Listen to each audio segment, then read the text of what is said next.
Hello students, good morning to all. Come to the page number 20 of civics. Today's topic is why it is important to separate religion from the state. Students, हमने previous video में क्या discuss किया कि secularism क्या होता है और secularism क्या होता है, हमारा स्टेट को उसके रिलीजियस से सेपरेट रखना सेक्युलरिज्म कहलाता है. अब यहाँ पे हम क्या पढ़ेंगे कि ये क्यों इम्पोर्टेंट है कि हम एक स्टेट को उसके रिलीजियस से अलग रखें, सेपरेट रखें. तो as discussed above, the most important except of secularism is to its separation of religious from state power. ठीक है, सबसे इम्पॉर्टेंट क्या है एक्सपेक्ट कि हम अपने स्टेट पावर को उसके रिलीजियस से सेपरेट रखें. This is important for a country of function democratically. इसका मतलब कि किसी भी कंट्री को डेमोक्रेटिक होने के साथ साथ उसको डेमोक्रेटिकली फंक्शन करने के लिए काफ़ी ज़्यादा इम्पॉर्टेंट है. Almost all the country of the will have more than one religious group living in them. मतलब हमारी आज जितनी भी कंट्रीज़ हैं, सारी ही कंट्रीज़ में एक से ज़्यादा रिलीजियस के लोग रहते हैं और उन रिलीजियस ग्रुप्स के साथ कोई भी डिस्क्रिमिनेशन ना हो. मतलब अगर वहाँ पे पर्टिकुलर कोई कंट्री है, वहाँ पे ज़्यादा अगर किसी एक रिलीजियस के लोग हैं, मतलब उनकी मेजॉरिटी है, तो वो माइनॉरिटी वालों के साथ ज़्यादा डिस्क्रिमिनेशन ना करें, उन पे डोमिनेंस ना करें. तो अगर ये रहेगा तो मतलब हमारी डिस्क्रिमिनेशन तो होता ही है, ठीक है, लेकिन if this majority religious group have access to the state power, then it could quite easily use their power and financial resource to discriminate against and persecute person of the other religious. That means कि अगर ज़्यादा majority के लोगों, एक religious की majority के साथ साथ अगर उनको स्टेट पावर के भी हेल्प मिल जाती है, मतलब अब उनको स्टेट पावर भी मिल जाती है, उनके साथ साथ अगर उनको स्टेट के में भी अपने ही रिलीजियस के लोग मिल जाते हैं और उनके साथ स्टेट पावर आ जाती है, तो वो तो फॉर श्योर अदर कम्युनिटी पे, अदर रिलीजियस कम्युनिटी पे फॉर श्योर डिस्क्रिमिनेट करेंगे, उनको परसिक्यूट करेंगे, है ना. This tyranny of majority could result in the discrimination, coercion and at time even the killing of religious minority. मतलब इससे क्या होगा कि ना सिर्फ डिस्क्रिमिनेशन मतलब दबाव होगा, इससे करेक्शन मतलब करप्शन भी फैलेगा और इससे ये भी हो सकता है कि माइनॉरिटी क्लास के लोगों को, माइनॉरिटी ग्रुप को मार भी दिया जाए. The minority majority could quite easily prevent minority from practising their religious. और इससे क्या होगा, इजीली उनको और भी राइट मिल जाएंगे माइनॉरिटी क्लास पे अपने हक जमाने के. Any form of dominance based on religious is in violence of the rights that a democratic society guarantee to each and every citizen irrespective of their religion. इसलिए ताकि ये सारी प्रैक्टिसेस ना हो, इसलिए हमें सेक्युलरिज्म फॉलो करना चाहिए. हमें स्टेट पावर्स को हमारे रिलीजियस से सेपरेट रखना चाहिए ताकि हमारी जो सोसाइटी है वो वहाँ पे सब लोग रह पाएँ और अलग अलग कम्युनिटीज़ के लोग भी अपने फ्रीडम के हिसाब से रह पाए. इसी के लिए ताकि ज़्यादा वायलेंस ना हो और मेजॉरिटी लोग ट्रायनी ना अपना पाए माइनॉरिटी पे, फंडामेंटल राइट्स बनाए गए हैं. और फंडामेंटल राइट्स का रिजल्ट क्या है, दैट कि हमें फंडामेंटल राइट का सिर्फ एक ही रीज़न है, that is it is important to separate the state and religious in a democratic society. That means जितनी भी डेमोक्रेटिक कंट्री और सोसाइटीज़ हैं वहाँ पे ये सेक्युलरिज्म फॉलो किया जाए, दैट कि अब हमें वहाँ पे क्या करना है, हमें वहाँ पे रिलीजियस को उसके स्टेट से, उसके स्टेट पावर से सेपरेट करके रखना है. ओके, ये हुआ एक रीज़न. अब है बच्चा हमारा नेक्स्ट रीज़न कि अनदर रीज़न कि क्यों हमारा इम्पॉर्टेंट है रिलीजियस को उसके स्टेट से अलग रखना. Because we also need to protect the freedom of individual to access from their religious. मतलब उसके रिलीजियस के साथ साथ हमें उसे प्रोटेक्ट भी करना है, हमें उसे फंडामेंटल राइट्स देनी है, right to equality, right to freedom. ये सब हमारी फंडामेंटल राइट्स हैं जिसमें हमें क्या फॉलो करना है, हमें उस पर्टिकुलर इंडिविजुअल को भी देखना है कि वो अपने रिलीजियस को ही फॉलो करे, उसे छोड़ने के लिए उसे मजबूर ना किया जाए. एंड ब्रेंड्स अनदर रिलीजियस और have freedom to interpret religious teaching definitely, मतलब वो अपने हिसाब से अपने रिलीजियस को फॉलो करके उसी को पढ़े और उसी को आगे फॉलो करें, ना कि उसके साथ मेजॉरिटी लोग इतना दबाव डाल दें दैट कि उनको अपना रिलीजियस ही छोड़ना पड़े। To understand this point better let us take the practice of untouchability. अगर इस पॉइंट को आपको और भी अच्छे से समझना है तो हम एक अनटचेबिलिटी का एग्जाम्पल लेते हैं। अनटचेबिलिटी में क्या होता था, अनटचेबिलिटी में रिलीजियस और कास्ट सिस्टम को देख करके छुआछूत होता था, जिनके कारण इंडिविजुअल राइट्स भी जाते थे। ठीक है, you might feel that you dislike this practice within Hinduism and therefore you want to try and reform it. जिस तरह से आपने क्या देखा कि अनटचेबिलिटी गलत है, ये हमारे हिंदू धर्म के हिसाब से नहीं है, हमें इसे हटाना चाहिए। However, if state power were in the hands of those Hindus who support untouchability, then do you think that you would have an easy task to try and change this?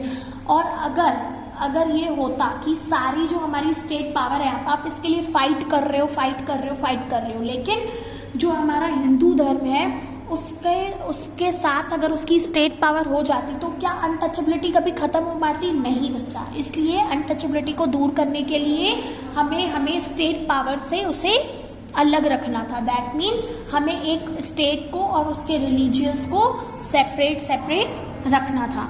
Okay, उसके बाद है even if you were the part of dominant religious group you might face a lot of resistance from fellow members of your community.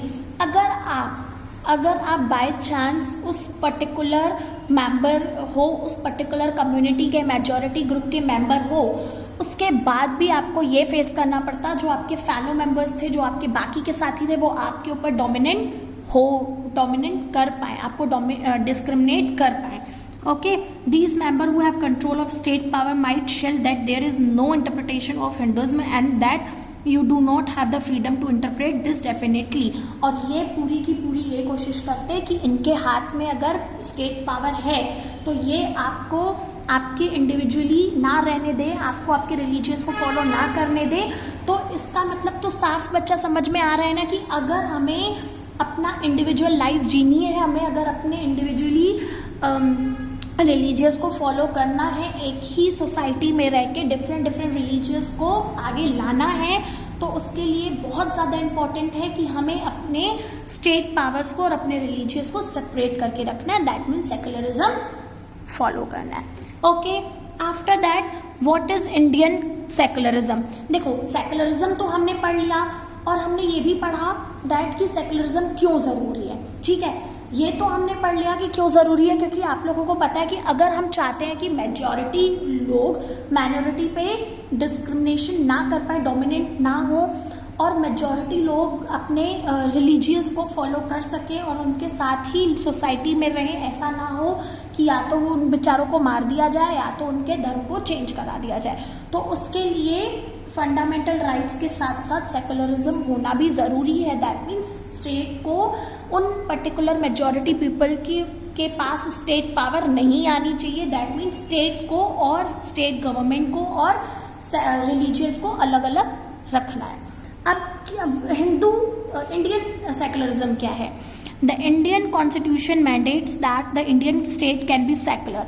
अब जब हमारा Indian constitution बन रहा था ना, तो जो कॉन्स्टिट्यूटिव असेंबली थी जिन्होंने इंडियन कॉन्स्टिट्यूशन को बना रहे थे, उन्होंने फंडामेंटल राइट्स के साथ साथ एक और चीज़ ध्यान में रखी, दैट कि हमारा जो स्टेट है वो सेक्युलर हो मतलब हमारा जो स्टेट है वो वहाँ पे सेकुलरिज्म फॉलो किया जाए। दैट मीन्स सेक्युलर हो का मतलब आप बोल सकते हो कि ऐसा स्टेट, वो स्टेट सेकुलर कहलाता है जहाँ पे स्टेट और रिलीजियस अलग अलग होते हैं, सेकुलरिज्म फॉलो होता है। According to the constitution only a secular state can realise this objective to ensure that following. मतलब हमारे कॉन्स्टिट्यूशन के हिसाब से सेकुलर वही कंट्री होगी, वही स्टेट होगी जो ये सारे कुछ पॉइंट्स को फॉलो करती होगी। That one religious community does not dominate another. मतलब सेक्युलर स्टेट वही स्टेट कहलाएगी जहाँ पे ये फर्स्ट पॉइंट फॉलो किया जाए, दैट इज़ कोई भी एक रिलीजियस कम्युनिटी दूसरे कम्युनिटी पे डोमिनेंट नहीं होगी।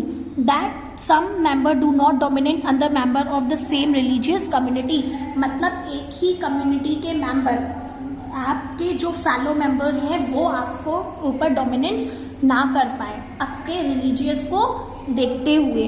That the state does not enforce any particular religious nor take away the religious freedom of individual, मतलब और वहाँ पे सेकुलर स्टेट होने के लिए 2 पॉइंट ये तो है कि कम्युनिटी दूसरी कम्युनिटी पे नहीं हावी होगी, फिर एक ही कम्युनिटी के मेंबर अपने ही मेंबर्स के ऊपर हावी ना होंगे, थर्ड कि उस पर्टिकुलर स्टेट में कोई भी एक रिलीजियस दूसरे इंडिविजुअल को फोर्स नहीं करेगा उसका रिलीजियस चेंज करने के लिए, या फिर उसका रिलीजियस के अकॉर्डिंग उसको ना मानने के लिए उससे फोर्स नहीं करेगा।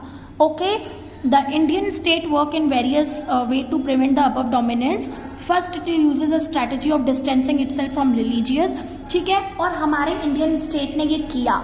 हमारे जो इंडियन स्टेट्स हैं वो इन सारे वर्क को करते हैं किसके लिए, ताकि वो प्रिवेंट कर सकें इन सारे ऊपर वाले जो मैंने पॉइंट्स बताए ये सारी चीज़ें ना हो, और इसे प्रिवेंट करने के लिए ये सारी चीज़ें इन पे वेरियस चीज़ों पे वर्क करते हैं।